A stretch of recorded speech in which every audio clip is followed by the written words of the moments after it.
आज हम सुनेंगे जैसी करनी वैसी भरनी, बूढ़ी माँ की कहानी। वीडियो अच्छा लगे तो हमारे चैनल को लाइक, शेयर, कमेंट और सब्सक्राइब अवश्य करें। सरस्वती भूख से परेशान हो गई थी।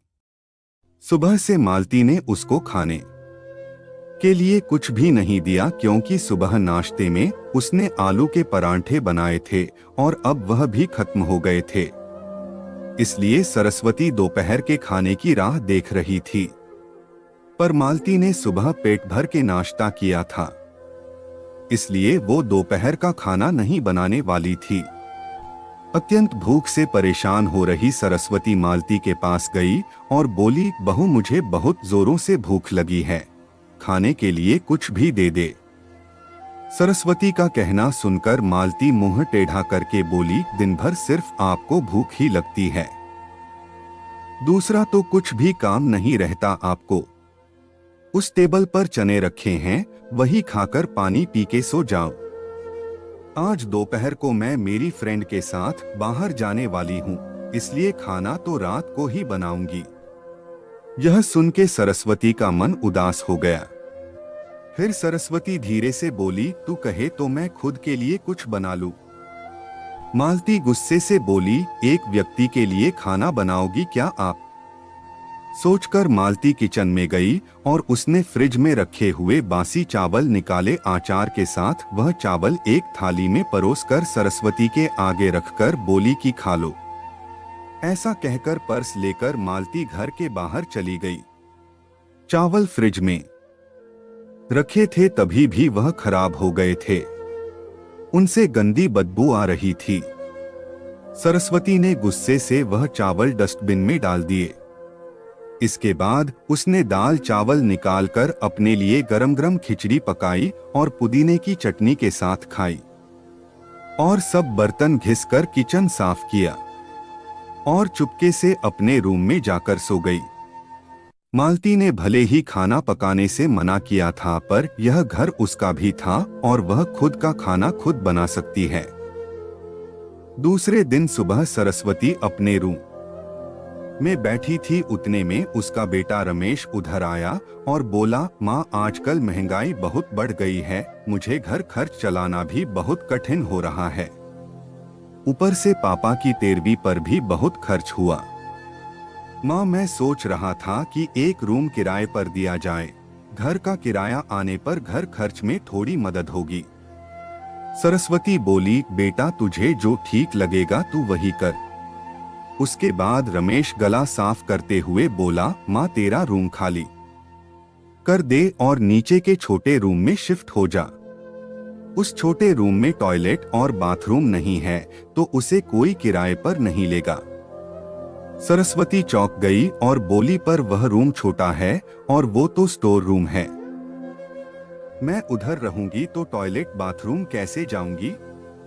रमेश बोला, माँ तू आंगन के टॉयलेट में जाया कर, तू तो घर ही रहती है ना।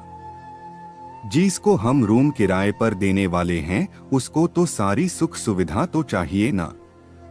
वैसे भी यह रूम भी बहुत बड़ा है, पापा के जाने के बाद तुझे इतने बड़े रूम की क्या जरूरत है? सरस्वती कुछ क्षण शांत रही और सोचने के बाद बोली, टेरेस पर जो रूम है वह भी हम किराए पर दे सकते हैं, उस रूम में सब सुख सुविधा है। उस पर रमेश बोला, नहीं माँ वह रूम हम किराए पर नहीं दे सकते, वह अपने मेहमानों के लिए रखा है। तुझे तो अच्छे से पता है कि मालती के मायके वालों का आना जाना चालू रहता है, इसलिए एक्स्ट्रा रूम मेहमानों के लिए रखना पड़ेगा। सरस्वती सब समझ गई थी कि बेटे ने तो उसका ही रूम किराए पर देने का निर्णय लिया है, क्योंकि वह बुढ़ापे में बेटे और बहू पर आश्रित थी। इसलिए रमेश ने जो कहा उस पर सरस्वती ने ज्यादा विरोध नहीं किया। उसने अपना थोड़ा सामान लिया और छोटे रूम में शिफ्ट हो गई। उधर पुराने छोटे रूम में उसका जी घुट रहा था, तब भी वहां उस रूम में दिन काट रही थी। नया किराएदार आया था, सब पहले जैसा चल रहा था। घर में आए हुए किराएदार का नाम अशोक था, एक एनजीओ में काम करता था। वह हर रोज मालती और रमेश सरस्वती के साथ कैसा सलूक करते थे वह देखता था। वह देखकर उसको बहुत बुरा लगता था। धीरे धीरे सरस्वती अशोक को अपने बेटे जैसा मानने लगी। अशोक भी आते जाते सरस्वती का हालचाल पूछा करता था और उसका ख्याल रखता था। रमेश और मालती को सरस्वती से कुछ लेना देना नहीं था। मालती बचा हुआ खाना उसके थाली में रखकर जाती और बेटा तो उसके तरफ देखता भी नहीं था। सरस्वती तो पहले ही समझ चुकी थी कि उसका बेटा अब पहले जैसा नहीं रहा, वह बदल गया है। फिर भी वो आंखें बंद करके किसी पालतू पशु जैसी उस घर में रहती थी, क्योंकि बुढ़ापे में उसको दूसरा किसी का सहारा नहीं था। रोटी के 2 टुकड़ों के लिए उसको उनके सहारे रहना पड़ रहा था। कभी कभी सरस्वती को बहुत रोना आता था। सरस्वती अशोक को अपने मन की बातें बताने लगी। उनके पति की मौत बेटे की लापरवाही से हुई थी, पर वो ज्यादा नहीं बोल पा रही थी। जब पति काम पर जाते थे तब घर में हम दोनों को बहुत मान सम्मान मिलता था। जब वह काम करने में असमर्थ हो गए तब रमेश को उन्होंने घर खर्च में मदद किया कर ऐसा कहा। यह बातें रमेश के मन को बहुत लगी। जब तक पति घर चला रहे थे रमेश अपने सब पैसे बचा लेता था, पर अब शर्म से और मजबूरी में उसको घर खर्च चलाना पड़ रहा था। धीरे धीरे माँ बाप का खर्च उसको बोझ लग रहा था, लेकिन वह स्पष्ट रूप से कुछ भी नहीं कह सकता था। इस बीच पति का स्वास्थ्य बहुत बिगड़ गया और वह चल बसे। डॉक्टर के पास जाने से पता चला कि उनको निमोनिया हुआ था। डॉक्टर थोड़ी महंगी दवाई लिखकर देते थे, तो रमेश पैसे बचने चाहिए इसलिए रमेश आधी दवाई लेकर आता था। शुरू में पति का स्वास्थ्य सुधर गया था, तब रमेश ने उनकी गोलियां औषधि बंद कर दी थी। पति भी इन चीजों पर ज्यादा ध्यान नहीं देते थे, लेकिन एक रात में उन्हें सांस लेने में बहुत परेशानी हुई। सरस्वती बहुत घबरा गई और वह भाग भाग के गई और रमेश के कमरे का दरवाजा ठोकने लगी और कहने लगी कि पापा का स्वास्थ्य बहुत बिगड़ गया है, चल हम उन्हें डॉक्टर के पास लेकर जाते हैं। उस पर रमेश बोला, माँ मुझे अब सोने दे, मुझे बहुत नींद आ रही है, हम सुबह पापा को डॉक्टर के पास लेकर जाएंगे। ऐसा कहकर उसने दरवाजा बंद कर लिया था। सरस्वती रात भर पति के तकिए के पास चिंतित बैठी रही। कभी छाती को तेल लगाकर मालिश कर रही थी तो कभी बाफ स्टीम दे रही थी, पर भगवान को कुछ अलग स्वीकार था। सुबह तक उनकी की मृत्यु हो गई थी। घर में कब्रिस्तान जैसी शांति थी। रमेश रोने का नाटक करने लगा। मालती तो ऐसे रो रही थी कि जैसे उसको वास्तव में ससुर चले गए इस बात पर बहुत दुख हो रहा हो। सबसे ज्यादा धक्का लगा सिर्फ सरस्वती को डोट, पर वह कुछ बोल नहीं पा रही थी। सरस्वती के आंखों से अश्रु आ रहे थे और उसके ओठ थरथर कांप रहे थे, जैसे कि वो कहना चाहती हो कि अब ए रोने का नाटक क्यों कर रहे हो, मेरे पति की मौत के आप दोनों जवाबदार हो। पर वह कुछ बोल नहीं पाई। क्रियाकर्म कर दिया गया। सरस्वती के दिमाग में हमेशा एक बात चलती थी, रमेश ने लापरवाही नहीं की होती तो आज मेरे पति जिंदा होते। उनकी मौत के बाद मालती और रमेश का व्यवहार बहुत बदल गया था। सरस्वती को भी उनके व्यवहार की आदत पड़ गई थी, इसलिए वह उनकी तरफ से कोई भी अपेक्षा नहीं रखती थी, पर उसका मन उसे अंदर ही अंदर उसे खाए जा रहा था। ऐसी औलाद को सबक भी नहीं सिखा सकती। एक दिन उनका किराएदार अशोक उसके पास आया और सरस्वती को कुछ बातें उसने समझाई। वह बातें सुनकर सरस्वती के आंखों में एक नई उम्मीद जगी। दूसरे दिन सुबह सरस्वती, मालती और रमेश के पास आई और बोली, मुझे तुम दोनों से बहुत जरूरी बात करनी है। मुझे ऐसा लग रहा है कि तुम दोनों को मेरे साथ रहने में प्रॉब्लम है, इसलिए मैंने सोचा कि मैं वृद्धाश्रम में रहूंगी। सरस्वती का कहना सुनकर मालती बहुत खुश हो गई।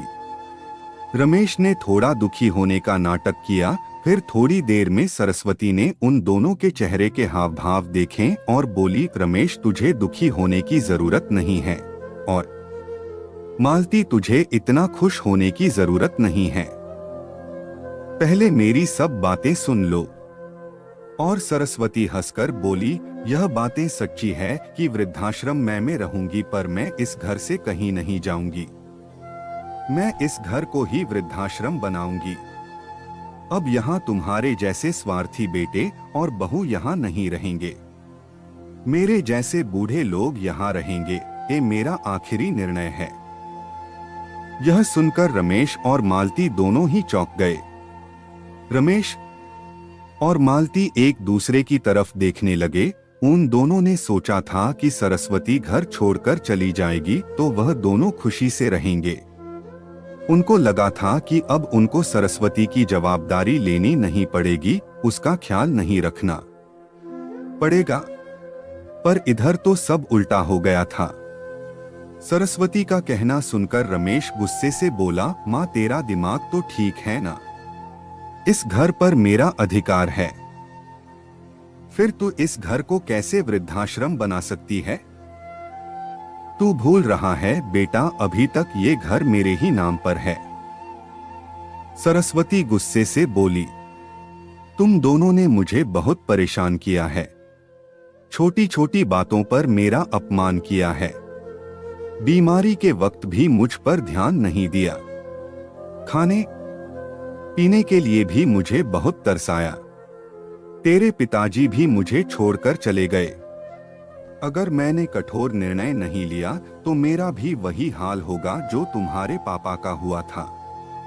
इसलिए मैंने सोचा कि बेटे के झूठे प्यार के जाल में फंसने से अच्छा मैं अपने बारे में सोचूं। रमेश घुटनों पर आकर बोलने लगा, माँ मुझे माफ कर दे। हम दोनों तेरा अच्छे से ख्याल रखेंगे, तेरा कभी भी अपमान नहीं करेंगे। पर तू इस घर को वृद्धाश्रम मत बना। माँ थोड़ा सोच कर तो देख हमारा क्या होगा। सरस्वती ऊंची आवाज में बोली, मैंने और तेरे पापा ने तुझे अच्छे संस्कार दिए थे, फिर भी तूने सिर्फ तेरे परिवार के बारे में ही सोचा, हमारा नहीं। फिर मैं तेरा कैसे सोचूं? तू तेरे परिवार का सोच, मेरी चिंता मत कर और जल्द से जल्द ये घर छोड़कर चला जा, क्योंकि इस घर में अब अच्छे लोग रहने आ रहे हैं। इतना कहकर सरस्वती अपने रूम में चली गई। रमेश और मालती शांत सरस्वती को जाते हुए देखते ही रह गए। सरस्वती ने अपने जैसे बूढ़े लोगों को उसके घर में आश्रय दिया। अशोक की मदद से वृद्धाश्रम अच्छे से चलने लगा। दोस्तों, आजकल के लड़कों ने बूढ़े लोगों के साथ गैर व्यवहार किया तो बूढ़े लोग भी कठोर निर्णय ले सकते हैं।